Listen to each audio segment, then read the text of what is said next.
네, 지금 수도권 집중화도 굉장히 심하고 지방 소멸에 대한 이야기도 굉장히 많이 나오고 있습니다.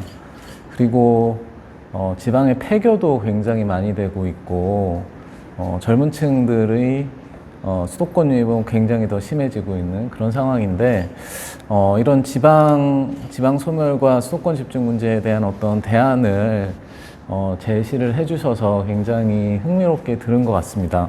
저도 관련된 잠깐 언급해 주신 도심융합특구라던가 이런 교육 관련된 여러 가지 일을 하고 있는데 이 수도권 집중 문제가 굉장히 심각한 문제고 해결하는 게 너무나 어려운 부분이 많은 것 같습니다. 이게 단순하게 일자리의 문제도 아니고 주거의 문제도 아니고 그러니까 모든 것들이 다 복합되어 있는 문제라서 다양한 접근이 집중적으로 이루어져야지 겨우 좀 추세를 완화시킬 수 있지 않을까라고 생각이 되는 상황인데요. 이런 면에서 오늘 너무 좋은 말씀 해주셔서 우선 감사드리고요.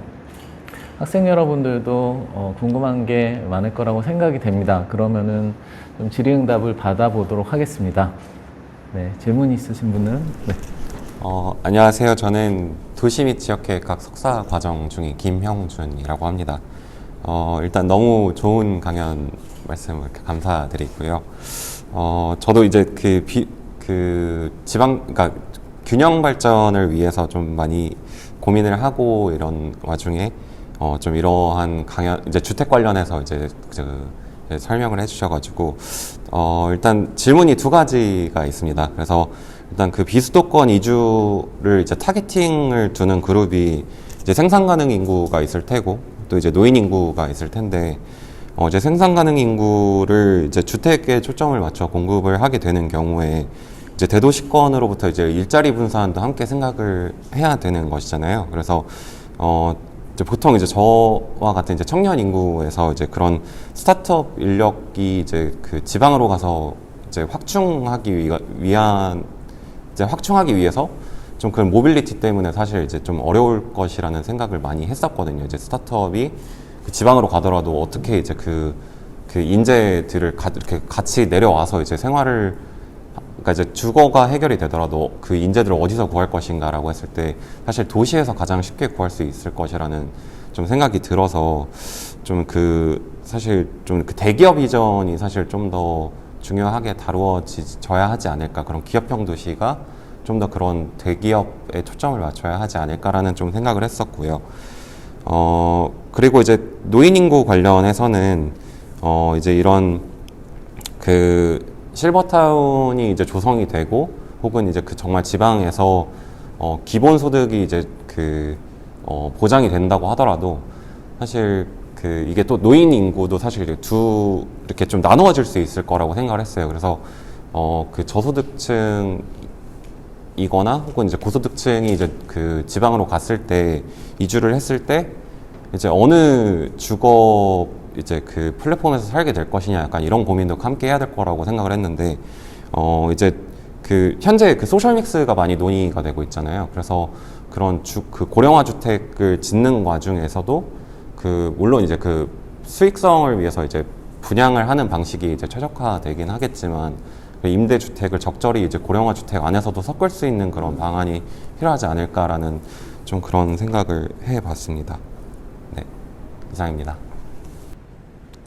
네, 하여튼 아주 관심이 분야가 넓으셔서 아주 여러 문제를 동시에 질문하신 것 같아요. 지방으로 이렇게 인력들을 내려보낼 때 또는 분산하려고 할 때 어느 계층을 타겟으로 할 건지도 상당히 중요한 문제거든요.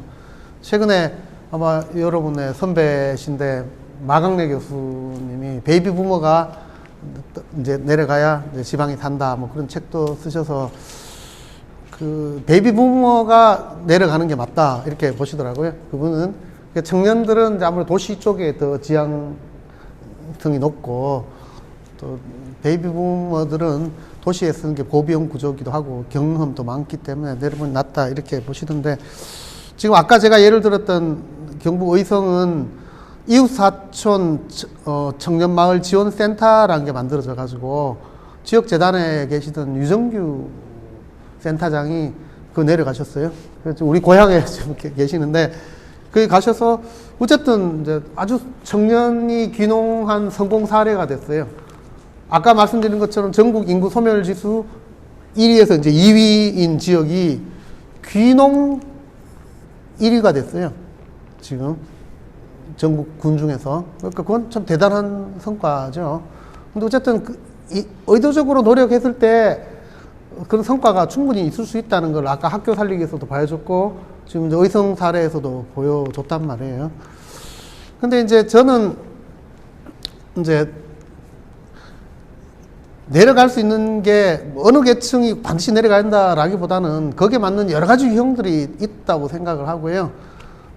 어떻게 하면 내려가서 근무할 수 있는 여건이 되는가, 이거를 좀 우리가 만드는 게 중요하다고 보는데, 일본에서 시코쿠라고 일본의 조그만 큰 데 있잖아요. 거기에 동경도에 있는 IT 직원들이 거기 내려가서 오피스를 만들었어요. 그래가지고 타운을 만들었는데, 아마 여러분도 보셨을 거예요. 계곡에 발 담그고 컴퓨터 하는 거, 그 다음에 해먹인가 누워가 있는 거, 이거 하여튼 아주 유명해서 일본에서도 유명하고 전 세계적으로 되게 유명한 건데, 그게 이제 일본의 IT가 발달돼서 그렇다는 거거든요. 근데 우리는 일본보다 훨씬 IT가 발달됐기 때문에, 일본은 아직 5G도 제대로 안 되잖아요. 그럴 때 그 동네에서 지금 이제 시코쿠라는 데서 5G가 아니라 IT가 잘 돼서 간 거예요. 그렇게 보면 우리는 전국 어디나 다 된다는 거거든요. 근데 지금 이번에 코로나 이후에 여건이 많이 바뀌어서 지금은 재택근무하는 데가 꽤 많잖아요.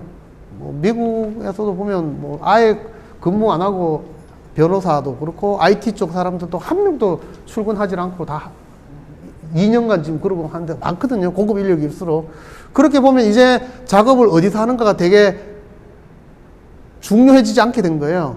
자기가 일할 수 있는 공간만 있으면 되는 거예요. 어디서나 소통이 다 되니까. 그래서 이제는 그런 계기만 만들어주면 된다. 또 인식의 전환만 있으면 된다. 이렇게 생각이 들고요. 그래서 저는 아까 말씀하신 것 중에 대기업이 지방에 내려갈 수 있도록 만드는 거, 그것에 관심이 많아요. 그래서 지금까지는 기업 도시라 해가지고 만든 게 대부분 이제 관광 레저형이 많았고, 그 대부분 이제 실패했죠. 그나마 이제 산업형으로 충주랑 원주가 지금 이제 운영되고 있는데, 이제는 기업들이 본사가 특히나 이제 대기업이 내려가려면 어떤 조건이면 만들어질 수 있는가를 진지하게 좀 고민해서 만들어낸다면, 저는 이제 이 전환의 계기가 될 수 있지 않을까 이렇게 생각하고요. 길어졌으니까 아까 이제 고령자가 내려가셨을 때 소셜 믹스는 상당히 좀 중요한 것 같고, 아까 서하초등학교도 임대주택으로만 12집이었거든요. 여기도 섞을 수도 있잖아요. 분양하고 단지형 할 수도 있고, 그 다음에 이제 유미마루 아까 보여드렸는데 이건 임대주택이거든요. 근데 분양하고 임대를 적절히 섞어 넣는 것도 필요하고, 저는 이제 다양한 동호인 주택, 그 다음에 사회주택, 또 주택협동조합 주택, 이런 것들을 좀 만들어내는 게 상당히 좀 의미가 있다 봐요. 지금 이제 하우징쿱이라고 기노체 조합 이사장이 전국에 이런 거를 14군데인가 지금 만들어가 다 성공했거든요. 제주도도 만들고, 지방에도 여러 개를 만들으셨는데, 정말 좋은 주택들을 만들어가지고, 거기 사는 사람들이 보람있게 만들고, 그 입주자들을 미리 심사를 해요. 그래서 공동체가 유지되게 만들어진다면, 저는 정말 이렇게 반전의 계기가 충분히 있을 수 있다, 이렇게 생각을 합니다. 네. 또 질문을 받아볼까요? 네. 네, 안녕하세요. 저는 도시 및 지역계획학 전공 석사과정생 이가연이라고 합니다. 우선 이가연이에요. 네. 우선 강의 정말 잘 들었고, 저도 사실 이 지역균형 발전이라는 주제에 대해서 굉장히 관심을 가지고 석사 논문 주제 키워드로도 사용을 하고 있는 터라서 특히나 더 관심 깊게 들었는데요. 저도 질문이 한 2가지 정도 있는데, 앞에 김영준 학우가 질문하신 것과 조금 겹치는 측면이 있는데, 우선 첫 번째는 이게 일자리를 이전하는 거를 굉장히 이렇게 역점을 두어서 말씀을 하셨는데, 지방으로 이전하는 거를. 이게 기존의 공공기관을 이전하는 그 공공기관을 이전하는 것과 어떤 면에서 다른지가 일단 좀 궁금했고요. 왜냐면은 일단 그 혁신도시라는 거 자체가 공공기관을 이전해가지고 지역 균형 발전을 도모한 건데, 그게 조금 그 지역 정책의 성패에 대해서는 아무래도 이게 좀 말이 많이 오가고 있는 상황이다 보니까 그런 거에 관한 어떤 차별점이 있는지가 궁금했고, 더해서 아까도 그 대기업 이전에 관해서 이야기가 많이 나왔는데, 최근에 그 구미시가 그 SK 그 반도체 그 SK를 유치를 하려고 굉장히 지자체 수준에서는 거의 이례적일 정도의 혜택을 제공을 했는데도 그 SK는 그 수도권을 선택을 했다라는 뉴스를 봤거든요. 사실 그래서 이게 과연 지자체 차원에서 그 뭔가 경쟁력 있는 일자리를 유치한다라고 하는 게 조금 비관적인 입장에서 가능할까라는 생각이 조금 들었고, 다음은 약간 아까 그 아이토피아 사례를 저는 굉장히 개인적으로 흥미롭게 봤는데, 사실은 이걸 보면서 어떤 생각이 들었냐고 하면은, 그 사례 자체는 굉장히 흥미롭지만 이게 결국에는 대학 문제로 연결이 된다는 생각이 들었어요. 이게 결국에는 그래도 대학의 그 서열화나 이런 게 너무 계속 심화되다 보니까 대학은 결국 그렇게 그 교육을 위해서 서울로 다시 이전하는 행태가 이루어지지 않을까라는 우려가 저는 좀 들었고, 그래서 뭔가 생애 주기에 따른 뭔가 그런 주거의 이전이 이루어지지 않을까라는 이런 상상까지도 좀 들어서, 이게 저는 좀 이게 여기 강연에서 하는 지역 대학에 대한 이야기는 좀 적게 다루어진 측면이 있는 것 같아서, 혹시 거기에 대해서도 혹시 뭔가 이게 생각하시는 바가 있으신지 궁금해서 일단 두 가지 질문 드리고 싶었습니다.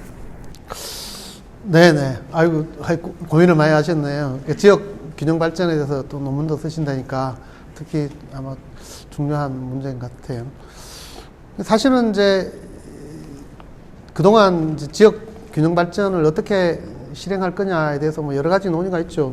뭐 인프라를 깔아주는 것도 있고, 그 다음에 이제 참여정부에서 주로 많이 했던 거는 공공기관이나 중앙청사 같이 정부가 통제 가능한 기관들을 이제 내려보내는 거죠. 그 다음에 이제 뭐 또 하나는 수도권 자체 진입을 못하게 하는 수도권 이제 계획적 관리나 규제 방식으로 해왔는데, 어쨌든 적극적으로 이제 유치하는 방법 중에는 일자리를 내려보내면 어차피 이 종사자들이 내려올 거다 이렇게 생각을 했잖아요. 그랬는데 지금 이제 사실은 혁신도시나 세종시의 젊은 계층들은 사실은 내려가요. 네, 많이 정착했고, 그래서 그게 없었더라면 아까 보신 것처럼 그 수도권 집 이제 50%를 아마 훨씬 조기에 달성됐을 거다. 그런데 지금 그만큼 지연됐다는 거는 지방에 정착한 인구가 있다는 거거든요. 근데 그 정착 인구가 혁신도시 전체로 다 해도 그 내려간 전체가 2만 명 정도, 하여튼 그 정도밖에 되질 않아요. 생각보다는 그 파급 효과가 크질 않고, 그 다음에 직장을 먼저 이렇게 강제로 내려가게 한 거잖아요. 그러다 보니까 이제 주말 부부처럼 가정이 분산된 집이 워낙 많아요. 그래서 이제 여러 가지 좀 개인적으로는 희생이 있는 거죠. 그래서 좋은 주택이나 이제 그거를 먼저 만들어 놓고 이제 사람들을 오게 하는 것도 중요한 방법 아닌가, 하여튼 그런 생각으로 제가 이제 주거 뉴딜이라는 거를 얘기를 했고, 다만 이제 얘가 공식화 될 때 대기업이나 뭐 이렇게 되면 또 집단적 이주가 또 필요하고 대규모 신도시 형태가 또 필요하기 때문에, 그럼 기존에 결국 한 거랑 또 똑같아지는 꼴이 되는 거잖아요. 그래서 그 점에서 저는 이제 소규모로 다양한 형태의 일자리만 만들어지더라도 분산형으로 전체적으로 도시에서 지역 전반에 관해서 만들어진다면 그 효과는 생각보다 클 수가 있다. 지금 아까 보신 뭐 작은 사례들이 아이토피아 사례나 뭐 초등학교 사례들이나 준비한 지가 딱 1년도 안 됐거든요. 몇 개월 만에도 좀 어마어마한 효과가 있었다는 걸 보여주기 때문에, 모든 지역에서 했을 때 총량은 똑같을 건가, 아니면 이게 체계적으로 지원하는 게 시스템으로 만들어진다면 파급 효과가 폭발적으로 늘어날 거냐 하는 것에 대해서는 아직 이제 판단해 볼 여지가 있지 않을까 뭐 이렇게 이제 생각이 들어요. 그 다음에 이제 그 대학과 관련해서는 아까 말씀하신 것처럼 이게 사람들이 아직은 젊은 애들이 유치원에 다니거나 초등학교이기 때문에 성공했을 거다 이렇게 보는 사람도 있긴 있어요. 근데 최근 들어서는 일부러 그 입시 제도 때문에 중학교나 고등학교를 농촌으로 또는 촌으로 하는 데가 많죠. 특히 뭐 양주라든지 뭐 남양주라든지 이런 읍단이나 군 지역에 일부러 들어가시는 분들이 계시더라고요. 그러니까 그런 데 가서 그게 귀촌이 되는 거죠. 지금 한 해 귀촌 인구가 50만쯤 되거든요. 46만에서 48만 그 정도 되는데 그 귀촌 인구의 대부분이 뭐 일부러 내려갔다기보다는 아파트가 군 소재지 또는 군 지역에 있는 거예요. 읍이나 이런데. 근데 작은 군이 읍 자체가 뭐 몇만 명이 돼서 시골의 군 전체보다도 더 많은 이제 읍들이 많거든요. 경기도 인근에. 근데 그분들은 뭐 시골에 산다고 해도 귀촌이라 해도 실제 촌이 아니죠. 그냥 대규모 아파트 단지가 군 주소지에 있는 것 뿐인데 어쨌든 인위적으로 그걸 선택하는 사람이 많다는 그 교육제도 때문에 그 얘기는 중학교나 고등학교 교육상 농촌에 내려가더라도 큰 문제가 없을 수 있다는 거예요. 기숙사까지 같이 겸비하면. 문제는 이제 지방대학인데 지방대학이 급격하게 지금 이제 정원을 못 채우고 있기 때문에 지금 상당히 좀 심각한 문제인 건 분명한 것 같아요. 근데 대학 진학률이 우리가 너무 지나치게 높았던 게 사실이고, 그 다음에 이제 대학이 특화하기보다는 이제 비슷한 거를 많이 했기 때문에 좀 불가피한 측면은 있긴 있지만, 지방 소멸하고도 같이 결합된다면 지방대학이 뭐 한편으로는 아까 했던 이런 이제 산학연을 지원하는 기능, 아까 경상대에서 제대로 설명을 못 드렸지만 아까 귀농귀촌이나 이것들을 전방위적으로 분야별로 교수님이 연구를 하고 계시거든요. 이런 방식으로 지역에서 특화할 수 있는 방안들을 연구하는 이런 형태의 현장형 대학 연구로 이제 발전하는 거랑, 또 하나는 이제 대학이 고등학교 졸업생만 할 게 아니라 평생교육 형태로 지역 주민들에 대한 재교육이라든지, 그 다음에 뭐 인생교육이라든지, 이런 문화교육이라든지, 이런 특성화 교육까지 같이 좀 전환하는 것까지 가야 되지 않을까, 뭐 이렇게 생각을 합니다. 네. 감사합니다. 자, 더 질문이 있을까요? 네. 예, 안녕하세요. 저는 도시계획 전공하고 있는 박사과정 김승정이라고 합니다. 오늘 김승정이라고 합니다. 네. 오늘 말씀해주신 주거 뉴딜, 이거를 통해서 균형 발전을 이룩해야 된다는 구상에 대해서 되게 많은 것들을 생각해 볼 수 있었던 좋은 기회였던 것 같고, 좋은 말씀해 주셔서 감사드립니다. 한 두 가지 정도에 대해서 좀 추가적으로 고민을 해봤는데요. 일단 제가 가장 인상 깊었던 점은 이제 문제로서의 주택이 아니라 이거를 문제를 해결하는 어떤 해법으로서의 주택으로 바라봐야 된다라는 관점이 저에겐 매우 신선했습니다. 그렇지만 이것이 성공하기 위해서는 결국에는 문제로서의 주택이라는 것이 결국엔 해결돼야만 이것도 잘 작동할 수 있지 않을까, 이런 생각이 들었습니다. 그러니까 이제 정부의 공공임대주택을 들어가는 데에 대해서, 입주하는 데에서 회의적인 시각을 가지신 분들의 이야기를 들어보면은 차라리 좀 더 무리를 하더라도 대출을 잘 받아서 집을 산다면은 그걸 가지고 자산 가치의 상승을 누릴 수 있고, 이걸 통해서 계층 이동을 할 수 있을 텐데 왜 우리가 공공임대주택에 들어가야 되느냐, 이런 회의적인 시각을 가진 분들도 있기 때문에 그러니까 아까 말씀하신 것처럼 그런 함양군 서하초와 같은 그런 대안적인 가치가 수요를 끌어내는 그런 그렇게 해서 성공한 전략으로서, 이게 소수의 사례의 성공이 아니라 조금 더 보편적인 정부 정책이 되려면은 결국에는 그런 부동산 문제 해결과 같은 그런 문제로서의 주택 현상이 먼저 해결돼야 되는 것이 아닐까, 약간 그런 생각이 들었습니다. 그리고 두 번째로는 이제 균형 발전 전략에 대해서 여러 가지 이야기들을 찾아보니까 이제 거점 전략에 대해서 이야기하시는 분들도 많이 있더라고요. 그러니까 그 일정 권역에 대해서 특정한 거점을 설정하고 여기에 대해서 자원을 좀 집중적으로 투자해야 인구가 감소하는 지금 시국에서는 적절한 전략이 아닐까. 모든 시군에 모든 지자체에 다 이렇게 공적인 자원을 투입하기에는 그 규모가 너무 영세해지기 때문에 실패할 수 있지 않느냐, 이런 말씀을 하시는 것들도 많이 들어볼 수가 있었는데, 교수님께서 말씀하시는 그런 주거 뉴딜 구상 같은 경우에는 그런 공간의 입지, 집중도 밀도 이런 차원에서 어떻게 생각을 하시는지 좀 더 여쭙고 싶습니다. 네, 아주 좋은 질문 해주신 것 같아요. 우리가 이제 문제로서 주택이라 할 때, 지금 이제 우리가 주택 문제가 제두되는 시기가 주택 가격이 주로 급등할 때잖아요. 그러면 이제 주택 문제는 주로 공급 부족 문제로 많이 얘기가 되고, 나머지 이제 관리 운영할 때야 뭐 민원이라든지 하자라든지 뭐 이런 거잖아요. 그래서 이제 주택 문제가 본격화되는 시기에는 주로 주택 공급이 부족하니까 대규모 신도시 계획이 발표되는 거죠. 89년 또 뭐 2003년 뭐 그 다음에 지금 이제 2018년 19년에 또 3기 신도시가 발표됐듯이 공급이 없다가 팍 그 다음에 또 가만히 있다가 또 다시 팍 이렇게 되다 보니까 뭐 대규모 수용에 대규모 신도시에 집중적인 공급 뭐 이런 식으로 해결이 되니까 그 목표 달성이 처음부터 가격 안정에 있었던 거죠. 그래서 그 가격 안정만 달성이 되면 그럼 다 한 걸로 된, 그걸 달성하기 위한 거는 주택 공급하는 데 초점 맞춰져 있고 대부분의 정부 예산이 공급에 초점이 맞춰져 있어요. 실제 우리가 임대주택을 LH에서 지금 한 30만 호 정도에 한 300만 정도가 사시거든요. 근데 임대 관리하는 예산이 정부가 지원하는 게 사실상 거의 없다고 봐도 마찬가지.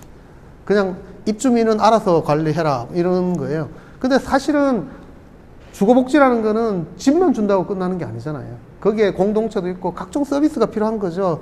연세 드신 분이 많고 그러면 그 돌봄 예산이나 이런 부분은 각 부처 예산이나 지자체에서 알아서 하는 거지 그것에 대해서 정부가 따로 공급을 하질 않아요. 그러니까 주택 문제는 집 부족으로만 그로 인한 가격으로만 있는 게 아니라 다른 것들이 같이 결합되어 있는데 다른 부분에 대해서는 그동안 관심을 갖지 않았다 뭐 이런 얘기예요. 그래서 이게 이 문제가 먼저 해결이 돼야 된다는 거는 가격 문제만 해결이 되면 그 다음 문제가 해결이 되냐 그렇진 않죠. 가격이 안정됐다고 해서 주거 서비스가 개선되는 것도 아니고 가령 임대주택에 70 넘으신 할아버지 할아버지가 다리를 잘 못 쓰세요.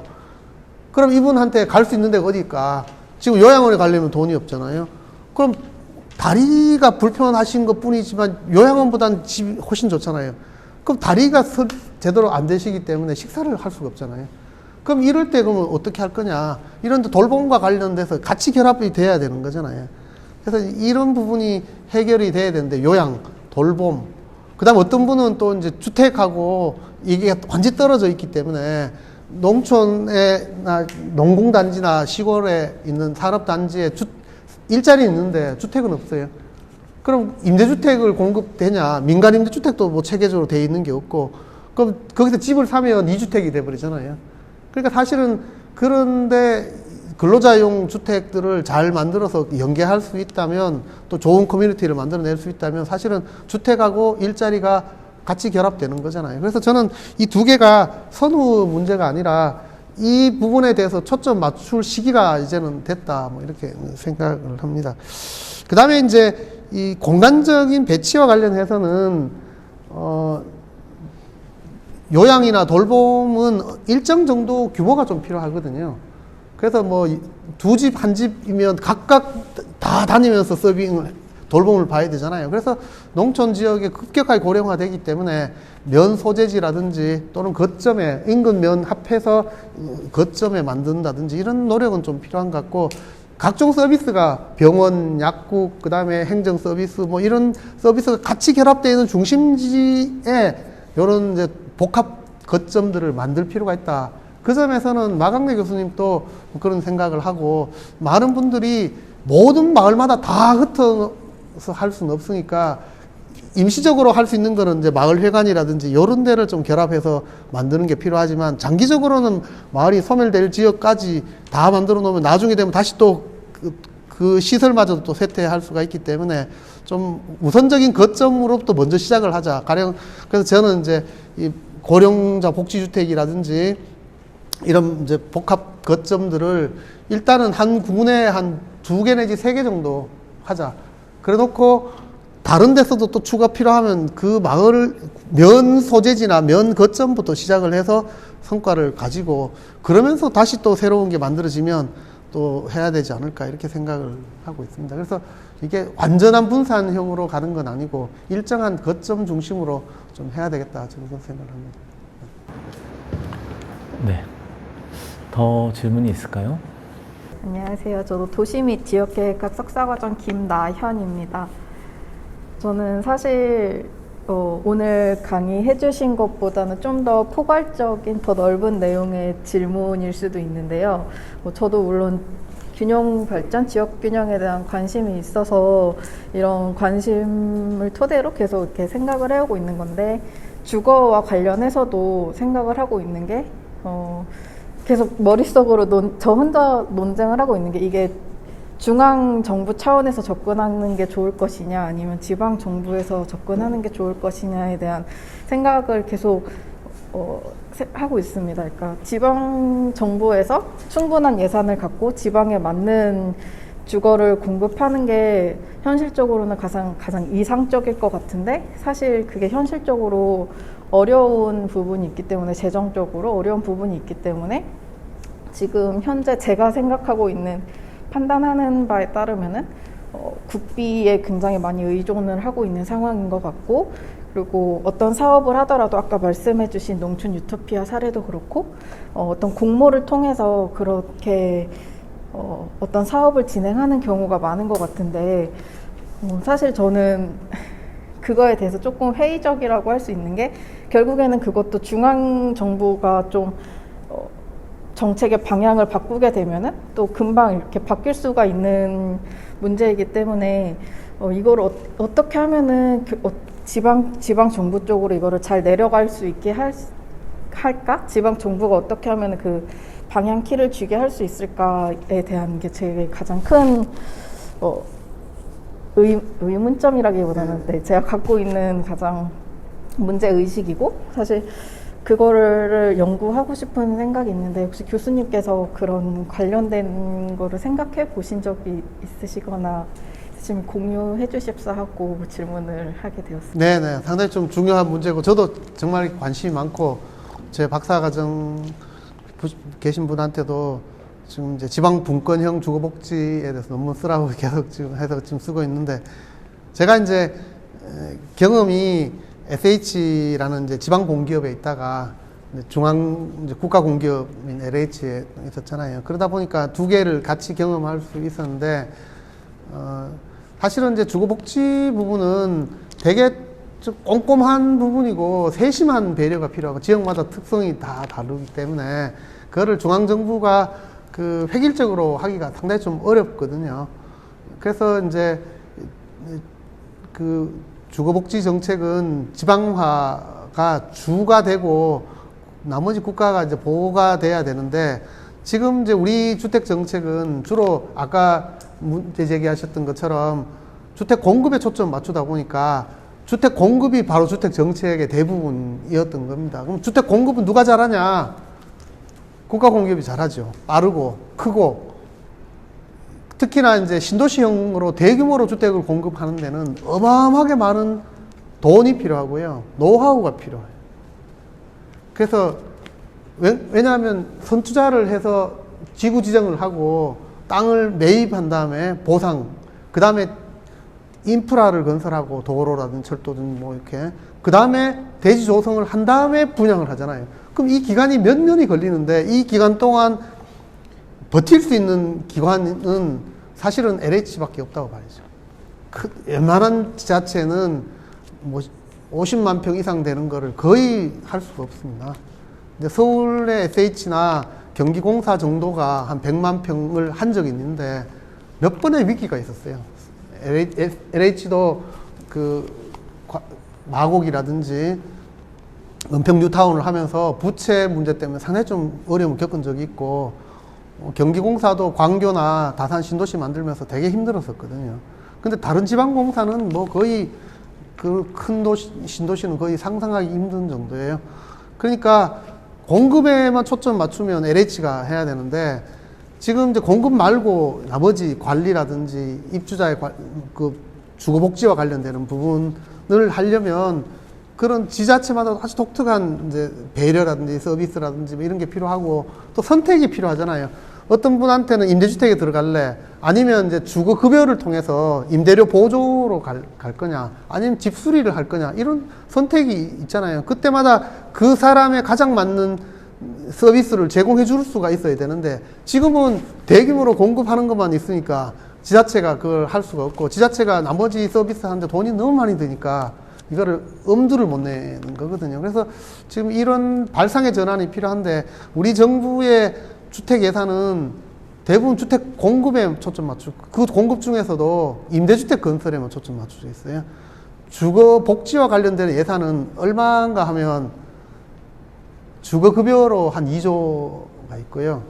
그 다음에 나머지 돌봄 예산 자체는 거의 뭐 100억 정도밖에 안 되고, 그 다음에 임대주택에 대해서 출자 보전해 주는 거, 주택도시기금 허그에서 출자하면 70% 보전해 주는 돈 한 3조 5천억, 그게 다예요.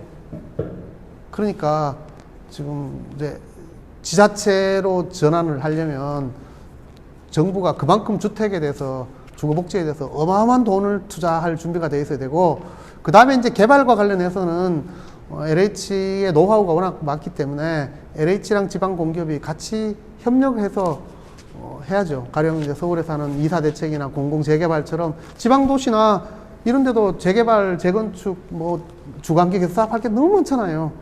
그런데 그 노하우가 안 돼요.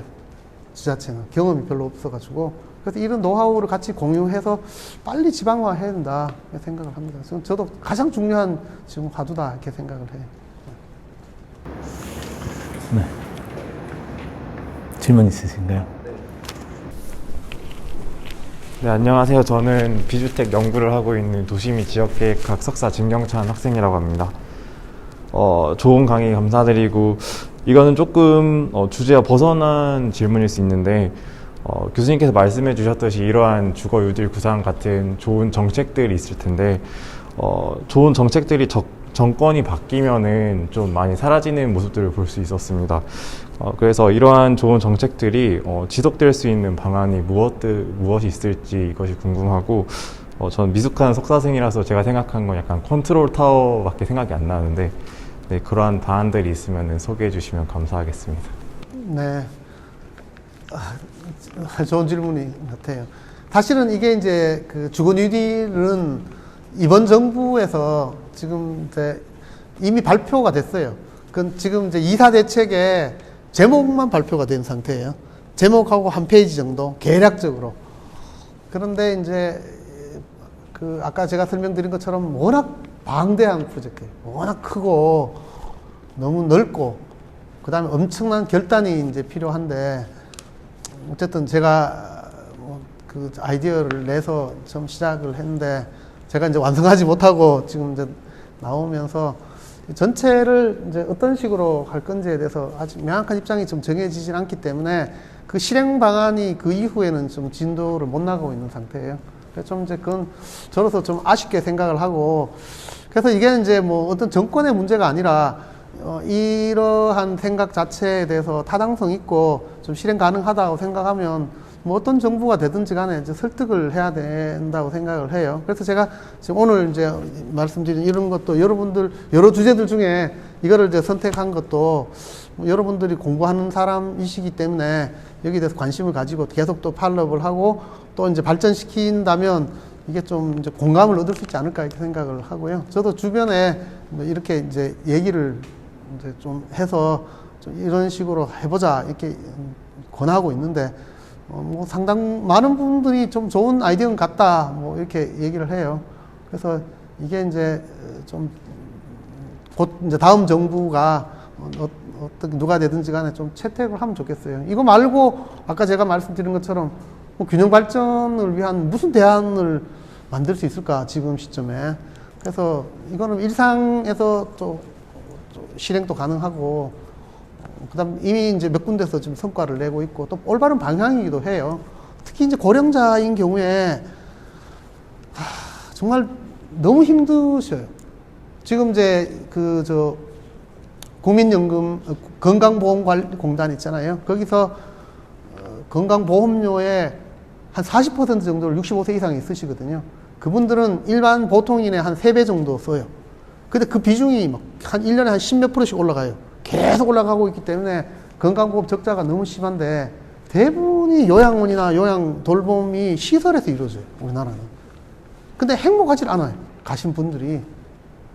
도시에서 시설에 그냥 계시기 때문에. 그래서 아까 일본 유미마루 이런 거 보다시피 민간이든 공공이든 이런 좀 넓은데 쾌적한 데를 좀 만들어서 그 말년이라도 좀 행복하게 사셔야 되잖아요. 근데 말년이 너무 불행해. 그래서 막 정말 너무 힘드신 것 같더라고. 너무 죄책감 많이 느끼고. 그래서 어쨌든 이런 식으로 한 개 한 개씩마다 다 저는 좀 필요하다고 보고 좀 많이 좀 뭐 공감을 얻으려고 저도 좀 정교하게 만들려고 좀 노력을 많이 하고 있습니다. 많이 발전시켜 주시면 고맙겠습니다. 네. 자, 그럼 시간이 돼서 여기까지 질문을 받겠고요. 오늘 아마 제가 생각하기에 우리나라의 주거 공급 정책에 대해서 가장 다양한 분야에서 깊이 이해를 하고 계시고 실제 수행도 해주신 우리 변창흠 장관님께서 여러 가지 좋은 말씀을 해주셔서 저도 너무 많이 배운 것 같습니다. 제가 오늘 들은 것 중에서 가장 중요하다고 생각하는 것 중에 하나가 지금까지의 주택 공급의 패러다임은 많이 공급하자였던 것 같습니다. 양으로 많이. 그런데 앞으로는 정말 다양성을 고려하고 질을 고려하고 좀 삶을 담을 수 있는 여러 가지 다양한 형태의 주택이 공급되어야 되지 않을까라고 생각이 되고요. 앞으로 최근 이런 변화들이 굉장히 급격하게 이루어졌는데 앞으로 몇 년 동안 어떤 방향을 잡을 것인가가 굉장히 중요한 그런 시기인 것 같아서 많은 분들의 의견이 잘 모아져서 좋은 방향으로 주택정책이 발전해 나갔으면 좋겠다는 생각이 듭니다. 자, 그럼 오늘 수고해 주신 변창흠 장관님께 박수로 감사의 인사를 네. 드리겠습니다. 고맙습니다. 감사합니다.